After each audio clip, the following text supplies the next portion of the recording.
Çok şükürler olsun ki Azərbaycanın ən ağır gücündə, ən çətin anında Elcin kimi yüzlərlə, minlərlə qəhrəmanlar yetişdilər və oğlanlar vətən dedilər.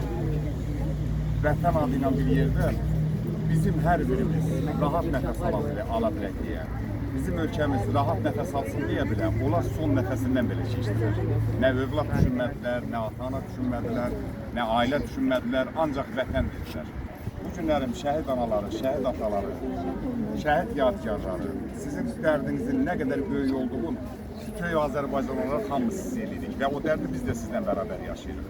Amma sizə bir təsəlli, bir təskinlik olmalıdır ki, o övladlar təkcə sizin evinizdən yox, bütün Azərbaycandan gedir.